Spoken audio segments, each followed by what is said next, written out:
A 12-year-old girl in Boulder, Colorado has been arrested for attempting to poison her own mother with bleach on 2 different occasions. The reason why this girl wanted to poison her own mother was because her mom had taken her iPhone away from her and she wanted revenge. Now, according to authorities, on March 2nd, the mother got sick after she drank a smoothie her daughter made for her with bleach.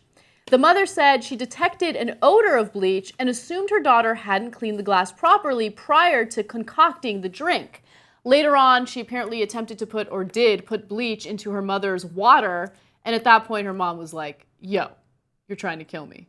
Mm-hmm. So she alerted the authorities, she got treatment from the hospital, the mother is recovering, she's doing fine, but the girl is actually going to face some serious charges, 2 counts of attempted murder.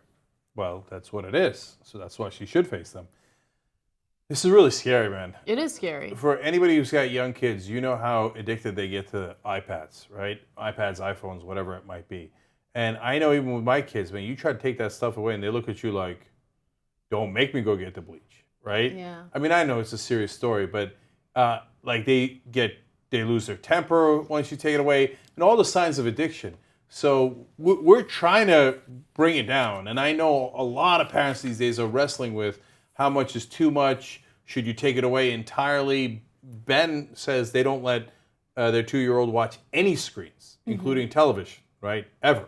And so, I mean, if you can do that, I guess that's a good thing. I guess we're not disciplined enough to be able to pull that off.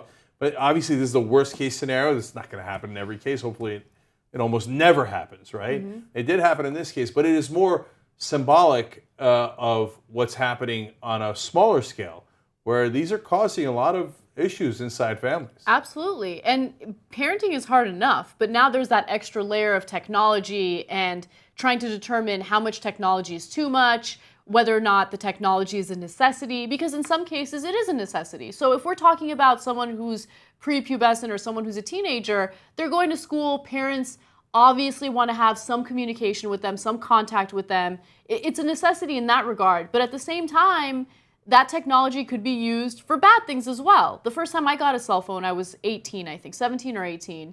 And I used it to call a boyfriend that my mom didn't want me to date. And so it sucks. It sucks because now you have to grapple with all those issues. And then you hear stories like this, and it's incredible that someone would try to poison and kill their own mother over an iPhone. Yeah. No, it's scary for all the parents out there. And I remember when I was a kid, we used to go outside and we would create things. We'd invent things so that we could have a good time, right? We'd take a box and we'd make a house out of it. And then somebody would sit on the box and then you'd have to get into a fight. But everybody was having fun, right? Mm-hmm. And then it would snow and we'd make a fort out of the snow and a snowman and a cave. And we'd do all these different things and we'd have fun, right? Now, you don't need to use any of your brain to do those things. There's a great documentary that's coming out called Bounce. It's also produced by Andrew Napier. And it explains why human beings want to play with balls. I know it sounds funny every time, right? Or just want to play in general. Right, and it's because it has an evolutionary advantage. It spurs creativity, creative thinking, different solutions, adaptation, right, interpersonal relationships.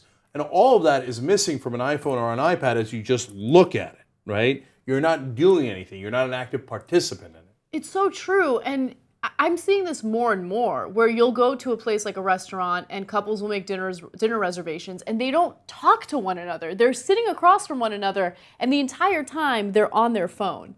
It's incredible because you start to see your own relationship deteriorate as you're obsessed with the technology that's in front of you. As you said couples at dinner, I thought, chocolate martini. Okay, but she's right about her point too. Yeah. No, and look, final point that I want to make on this story. When I'm out to dinner, there's a rule that I have. Either I leave the phone in my car or I leave the phone in my purse. And I just don't touch it because it's so tempting. Like having the phone sitting right next to you makes you want to grab it and check. And you're with the people that you care about the most. Why are you checking your phone? You're checking your work emails? No, dude, enjoy your dinner. Okay, said the woman with an iPhone right next to her it's not an as iPhone. we do the show. Not an iPhone. It's a Galaxy. Oh, I see. Okay. Which has an excellent camera, by the way.